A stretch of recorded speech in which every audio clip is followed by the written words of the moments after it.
Today's video is all about a healthy spine. So I'm going to take you through a series of stretches, mobilisations and exercises to help you maintain a good, healthy spine. Okay, so the first stretch we're going to do, we're going to stretch the front of the legs, the quadriceps. And the reason I'm targeting these or including these in this program is because many of you will spend prolonged periods being seated. It's also a muscle that gets a lot of use, and when it becomes tight, it tips the pelvis forward, that places excess pressure in the lower back. So being able to release that muscle lets the pelvis move as it should, and therefore takes pressure off the lower back. So the way I like to do it is lay face down on the floor. I want you to grab your ankle and not your foot, your ankle. If you can't reach your ankle, by all means you can wrap a hand towel around the ankle and grab hold of the towel. And we're going to pull or ease the heel towards your butt cheek. So ideally we're going to look to try and get the heel so it touches the butt cheek. And the nice thing while doing it on the floor, it keeps all the rest of our body in nice alignment. And because we're not stood upright, we can also relax all of the muscles around and really focus on just that, stretching that one muscle. So I want you to spend anywhere from 30 seconds to a minute on each side. Okay, when you've done one side, simply switch to the other side. And again, pull that heel towards your bum and feel that stretch down the front of the leg. If you notice that there's a considerable difference from one side to the other, so let's say this side feels a lot tighter than the other side, I would spend a little bit more time stretching this side than I would the other side. So 30 seconds to a minute on each side. And you can alternate sides anywhere from 2 to 3 times. So taking about 3 to 5 minutes, just stretching the quadriceps. If you come into this stretch and your heel touches your bum, no problem at all, on both sides, then you don't have to spend very much time doing that at all, and you can move on to the next exercise. Okay, so on to the second stretch or mobilisation, probably both, of this program. We're going to come onto our knees. I'm going to part the knees so they're quite wide and reach forward with my hands. And what we're looking to do is relax the upper back, so this upper part of our back here begins to arch and lengthen, and we're also opening up the muscles, so the latissimus dorsi muscles and the muscles around the bottom of the underneath of the shoulder. And just trying to relax into that position. You may find that if I turn to face the camera, that one side, so for example, I can feel a little bit more tightness on this side than I can this side. Okay? So I might just want to move to one side slightly to get a little bit deeper stretch into that side. And then when I go into the other one, I think, yeah, that's pretty easy to go there. So I'm just going to put a little bit more awareness into this tighter side again, just like we did with the quadriceps stretch, when I reminded you to focus more if there's one side tighter than the other. At the same time, I'm trying to let my chest go towards the ground. So we're getting a little bit of arching in the upper back or spinal extension. While we're also doing this as well, with a wide stance with the knee, we're getting a little bit of a stretch into the groin, or you might get a lot of stretch into the groin if you're tight there. And other options for this as well is if you're really tight in your shoulders or upper back, you can stack the hands on top of one another onto the forehead like so. Okay, so you're not going as low down, you don't have to rest your forehead on the floor, or by all means you can put a block or a pillar there if you want to rest if you want to take your hands out in front of you. And we're almost trying to take the pelvis and the fingertips away from each other so we can lengthen all of those muscles underneath the shoulder blades, lengthening the spine, and just relaxing there. So if it feels pretty good, you could spend anywhere from 1, 2 or even 3 minutes just relaxing that position. You can always alter your knees slightly, you can widen your stance if you need to, or you can narrow it if it doesn't feel comfortable. You can bend your body slightly more to one side to get more of a stretch down one side of the body, or likewise I can bend the other way, get more of a stretch into this side. And remember, if it's not comfortable like so, you can fold your arms and go from the upper arm only, still to get that stretch, trying to drop that lower back into the upper back into the floor, sorry. It should feel fairly comfortable, whichever position you adopt in, so you can actually relax into that position. It shouldn't feel uncomfortable, and you should certainly not force it. Just work with your breath. As you breathe out, see if you can relax a little bit of the body that feels tense. Take another breath, and as you breathe out again, just see if you can let the tension go in wherever you feel it. Okay, so we're then going to come back up onto all fours, nice and gently out the stretch, and we'll move on to the next exercise. Okay, on to our next exercise. So this is a mobilisation exercise for the shoulders and where the lumbar spine meets the thoracic spine on this junction here. You'll see quite a difference when I go on one side to the other, so I'm a pretty good example of how you can be tight on one side and not the other. But obviously we're looking for symmetry on both sides. So grab yourself a towel or a pillow, anything just you can rest your head on. And you're going to lay on one side with your knees, with your hips flexed and your knees stacked on top of one another. One arm, head on the pillow, one arm out, and the other arm on top of it. And you can work with as you breathe if you like. So you can inhale as you draw this arm up.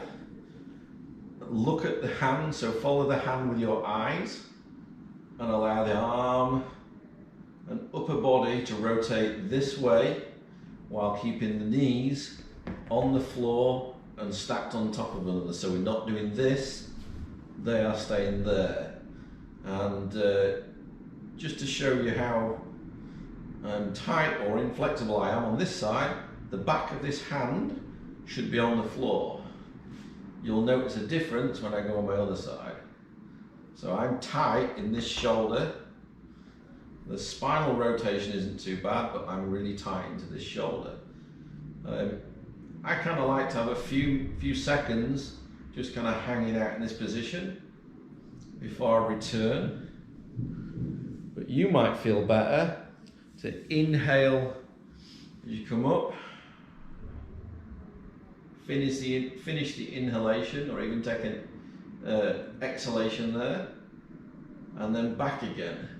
So to move in and out of it might feel better for you.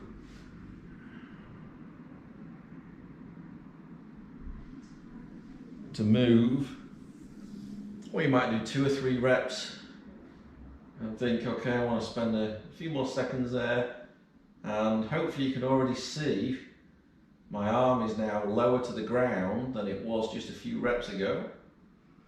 And I'm going to come back again.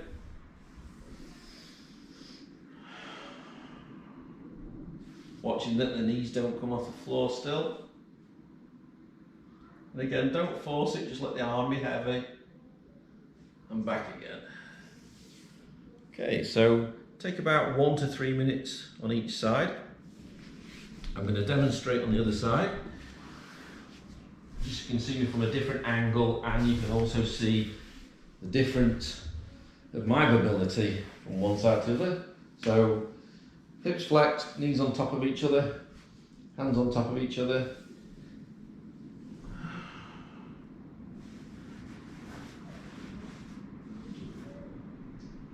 So you can see instantly this hand, the back of this hand is about 4 or 5 inches off the ground, whereas the other side was probably 12 or 13 inches off the ground.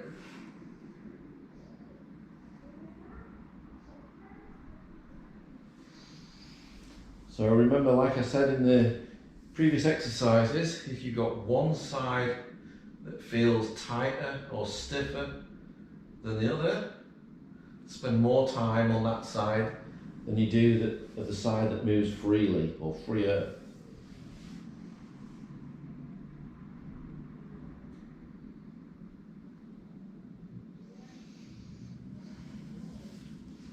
You can, if you like, as well, when you draw the arm up, you can just touch the forehead and aid the rotation of the head, and then look at the hand as it falls towards the floor. Again, just making note that the lower body isn't following, and then back to that start position. Once again, don't force the movement, just allow your body to go where it feels nice to go.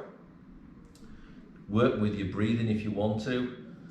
You can spend longer in that position, or you can move in and out of it, whichever one feels good to you. And remember, spend a little bit more time on the side that's the tightest or feels the tightest. If they both feel the same, then spend equal time on both sides.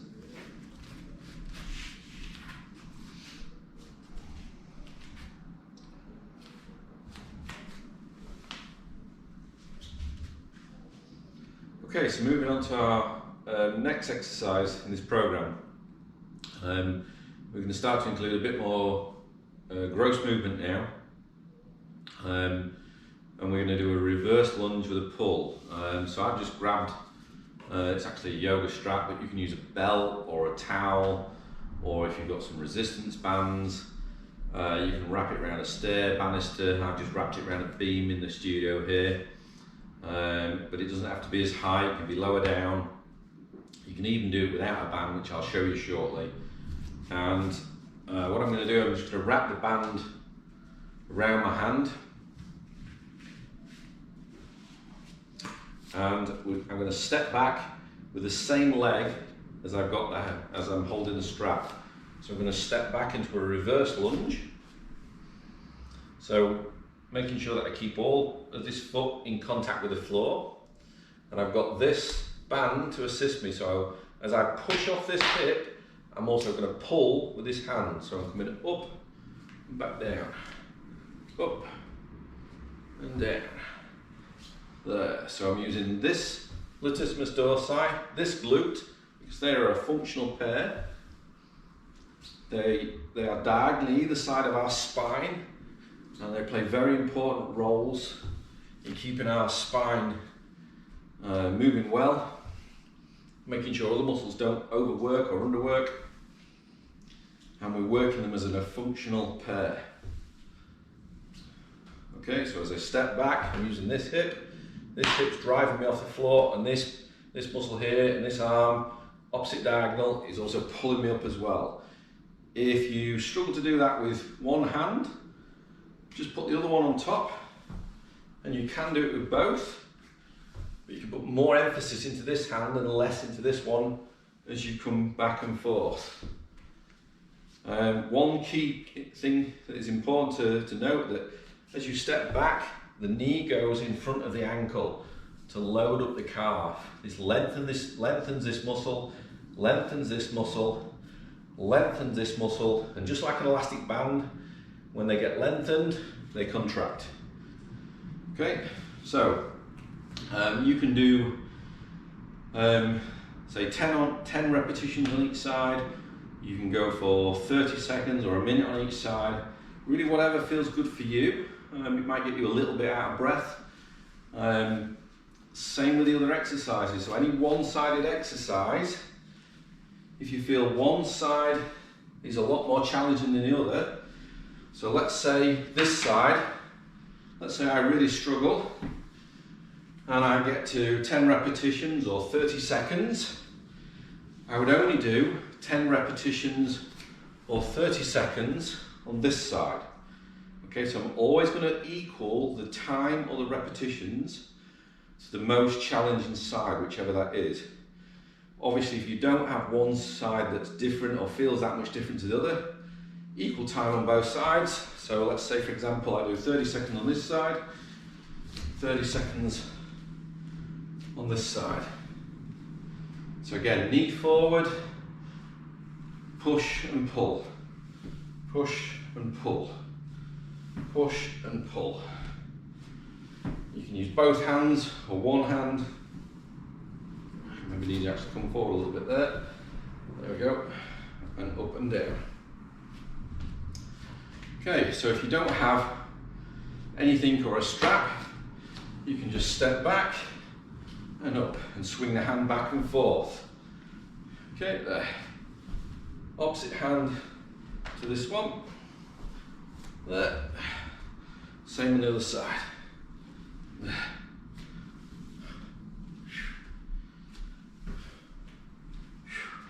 So we're working glute, opposite lat, both diagonals.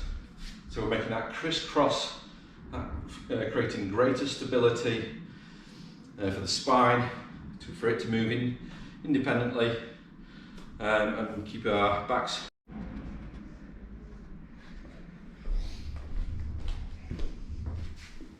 Okay, on to our next exercise. So this exercise, we're going to work the oblique muscles. So these are the muscles that if you place this part of your hand onto the bottom rib here, as if you're going to put your hands in your front pockets, that's where the external obliques sit, and the internal obliques wrap around this side. And we're going to work both the internal and external oblique at the same time in a side plank position. Okay, so you've got some options here. It can be done from the knees or from the feet, but I want to include a bit of rotation in this. So I'm going to put my hands onto my temples, onto my temple, and rotate round. So our elbows go past each other. So I rotate while maintaining the pelvis off the ground. So again, it's a one-sided exercise. So I suggest doing, if this is really challenging for you, you could do 5 repetitions on each side, then switch sides.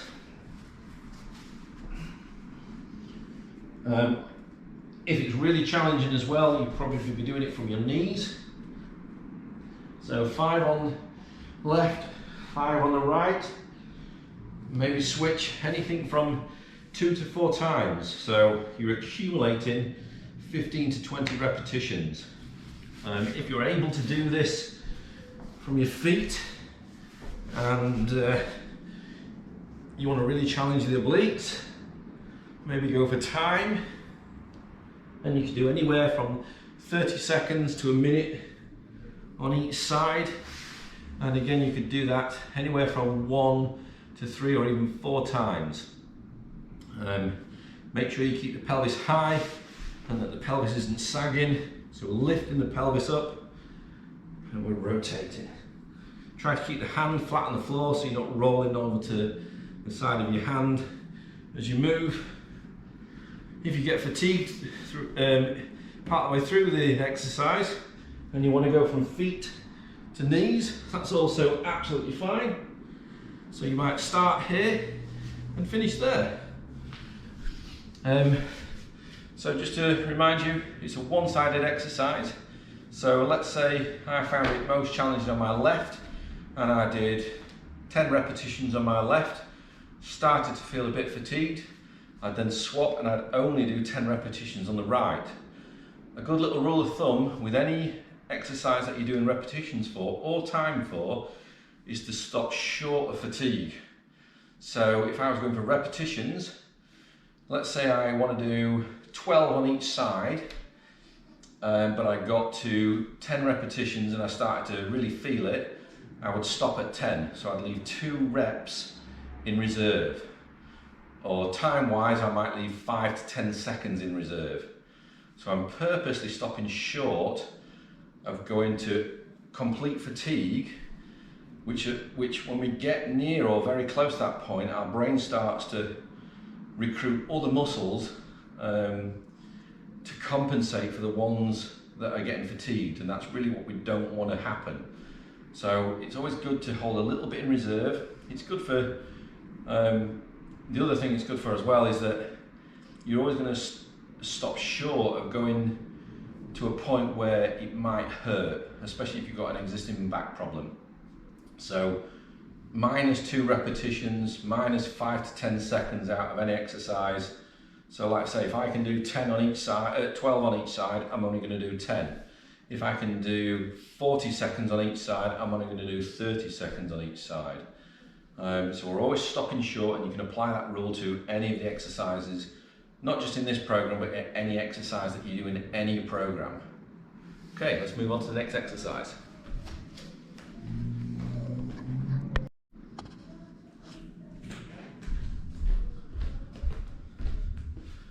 Okay, so the next exercise is a Swiss ball rollout, but I'm going to demonstrate it, how you can do it with a cushion or a bolster or a roll-up towel. So if you don't have a Swiss ball, don't worry. This exercise is targeting the transverse abdominis muscle. So this is, imagine like a belt that, you know, a boxer gets after winning a fight. It's nice and wide, or a weightlifter's belt, which is wider at the front and it becomes narrow as it wraps around the waist. This is how our transverse abdominis goes around our torso, and it blends into the back of our spine, into our lumbar spine around here, and when it contracts, it takes pressure off the lumbar spine, so it decompresses this part of the spine here. So it's an important muscle to maintain some conditioning. It helps take pressure off the lower back, and this is a good exercise for it. So we're going to start from a kneeling position, and we're going to place our forearms on the ball and a nice long spine with our head in line with our spine. So doing this, or that, or this. Okay, and a common mistake that a lot of people make on this is that they don't move their hips in time with their arms. So they'll move their arms like this and kind of leave their hips behind, or they'll move their hips without moving their arms. Okay, so we're trying to move both here and here together. Okay, so as we roll forward, we're going to get to a point where we really need to contract this muscle. And what I want you to feel is that if you place one finger, let's place your index finger just inside your belly button, and another one on your back dead opposite. If I stick my belly out, when this muscle contracts, we should have a drawing in, so the belly button comes closer to the finger at the back, and you should feel some tension here, but I should still be able to talk and breathe perfectly normal while holding this tension. So as we work into this exercise, we have this slight drawing up of the belly button without having to hold our breath, and we're going to move back and forth while maintaining that bit of pressure. So as we go forwards, we're maintaining this pressure in the belly button,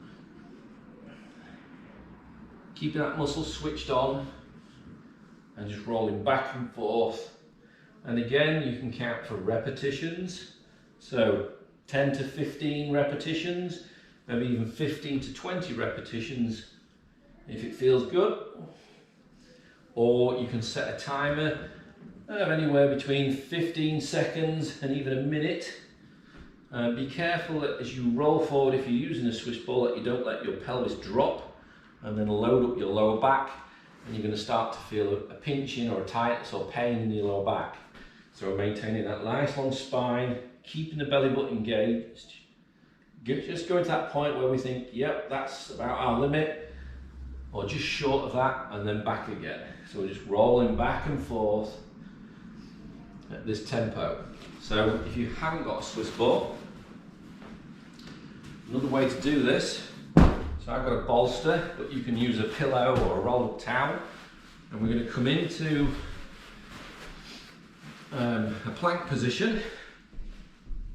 So this can be done from the knees or the arms, and if you've got a pillar, you should be able to just push it away from you slightly and then walk it towards you. Even if it's not that kind of gracious back and forth, it doesn't matter, you're still going to get the same effect. Or you can go from your toes. If I just come to the front of my mat, I can start with my elbow, with my shoulders in front of my elbows, and then I can walk back. So my shoulders are now behind my elbows. So I'm going back and forth, like so, which is different by mechanics to the ball moving as opposed to us moving, but you're still going to get the same kind of effect on the transverse abdominis. So when we lengthen, this has to tighten, which decompresses the lower back and also has a good flattening effect of the stomach, and works that muscle really well. That helps to decompress and protect that lower part of our spine. So again, just to recap very briefly, work for repetitions, anywhere from 10 to 20 repetitions. Time wise, you might go from anywhere from 15 seconds to 60 seconds. I'm giving you a wide range there of both repetitions and time, because each one of you may vary considerably with regard to your abdominal strength, with any pre-existing conditions, or how much you do or don't exercise. So it's important that you find your own limits and work within them. Remember that -2 repetitions or -5 to 10 seconds. Stay within them, and then once you practice this for a few weeks, you'll find the repetitions of the time, you should be able to increase them, and you should be moving a little bit more freely and feel a bit stronger in each position. Okay, let's go to the next exercise.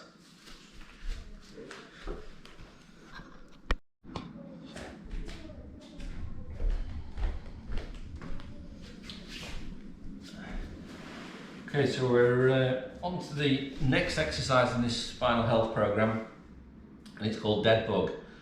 Some of you might be familiar with this, but for those who are not, I'm going to run through different variations of this, teach you how to do it correctly, where and what you should be feeling, and again advise regards time or repetitions to do this exercise. So it's called dead bug because you're laid on your back and you look a little bit like a dead bug. So I want you to imagine you're kind of on all fours but upside down, and I'm going to show you some variations of this exercise, but to start off with, I want you to place one hand underneath your lower back up to about your knuckles, dead opposite your belly button. So find your belly button, place one hand underneath your lower back, and when you're laid there, you're trying to maintain about a knuckles width gap in your lower back. Okay, so when you move in the dead bug exercise, you're maintaining so that gap doesn't increase or decrease. It's probably not the end of the world if it decreases, but I certainly want the gap to increase so you've got a huge arch in your lower back. So going back to the get set or start position, is we're on all fours in our dead bug position, and we're going to move the opposite arm and opposite knee in time with each other. Okay, so it's a squeeze. So this time, the belly button that I mentioned in the last exercise, now we're squeezing the belly button down towards the mat. We're contracting these muscles here as we move each limb. Don't have to move any faster than what I'm doing. Again, we can go for repetition. So if you prefer to count reps, you could build up to anywhere from 10 to 20 or even 30 repetitions. time wise, you could go anywhere from 30 seconds to even a couple of minutes. Remember, we're maintaining this gap here, so as I move through that diagonal, this isn't increasing. Keeping that little squeeze of the belly button. Okay, so another option for that is if you back yourself up against the wall. So imagine this bolster is the skirting board or the wall. As I push on this hand, so I'm pushing against the wall on this one, I'm going to move the opposite leg and back again. So now I'm going to push on this one, I'm going to move this one. So both hands stay on the skirting board, so I'm now pushing with my right hand as I move my left leg. Left hand, right leg. And as I push, I'm just creating that little bit of tension in my abdominals to switch on them abdominal muscles. And I'm moving from one diagonal to the other, like so, pushing on this hand, moving this leg. Pushing on this hand, moving this leg. Maintaining that nice equal gap in the lower back. You shouldn't, as you move through this exercise, if you get to a point where you're forced to hold your breath, you probably want to back off just a little bit from that. Breath holding is a survival reflex where our brain tries to create intra-abdominal pressure or protect our spine. You know, if you lift something heavy and you go, and then you lift it, that's to create more rigidity or stability here so we don't damage our spine. So when we're going through these exercises, anything that, if you get to a point in any of them where you find yourself holding your breath, back off a little bit or take a few seconds breather and then come back to it and see if you can still get to the same point without holding your breath. Okay, so just a quick recap. Dead bug. Upside down as if we're on the floor but upside down. Opposite arm, opposite knee, opposite leg. Note that the two limbs that aren't moving, so this one and this one, they shouldn't move at all. Okay, so we should be able to move two limbs independently of the other two. Other option, place yourself against the wall, push on the wall, opposite arm, opposite leg again, so I'm pushing my right hand up against the wall, firing up all these muscles down here as I move this leg, pushing with the left hand as I move the right leg, firing up the muscles across this diagonal in my body. Okay. Okay, so let's move on to the next exercise.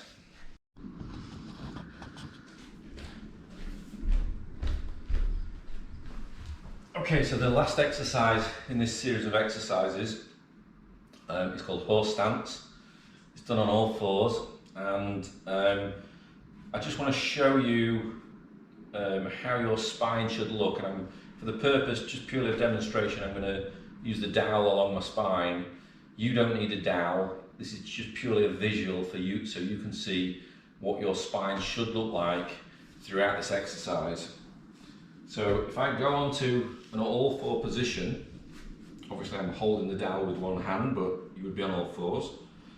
I want you to note that I've got a knuckles width gap opposite my belly button in my little lower back there. My head is touching the spine.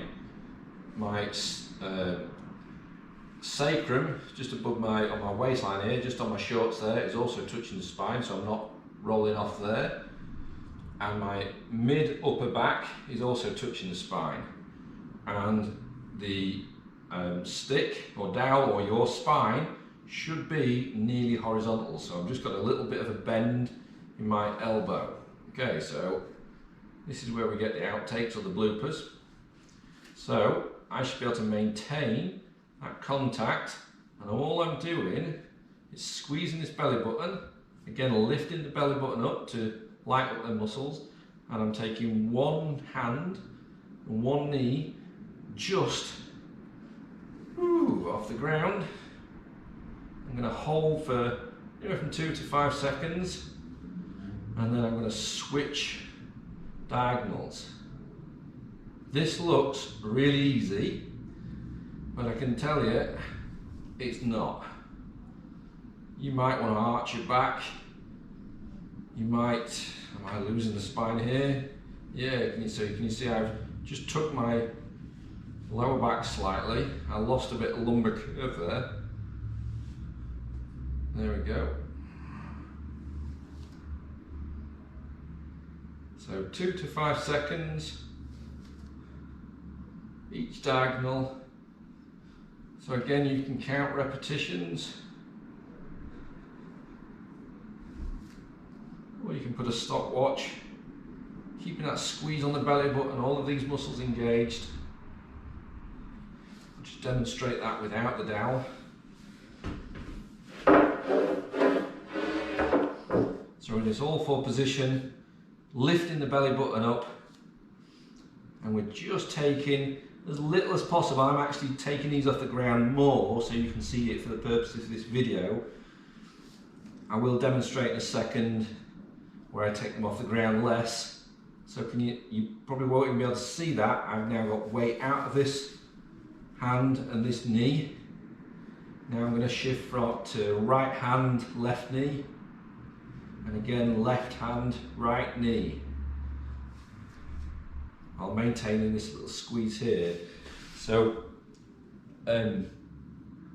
one of the purposes, or two purposes of this exercise is that when we're in this horizontal position, we have the weight of our internal organs wanting to push down, which creates an involuntary reaction for this muscle to lift back up and support that, and in doing so it also supports the lower back. What we're actually doing as well, when you lift the opposite foot, opposite hand, we are resisting rotation, but because it's only a very small movement, it fires up all of the small, tiny stabilizer muscles that run either side, very close to our spine here. Just little, really tiny, small muscles that when we move when we make bigger movements or gross movements like the lunge and the pull, within a millisecond those small muscles should fire before the bigger ones. But in many people it's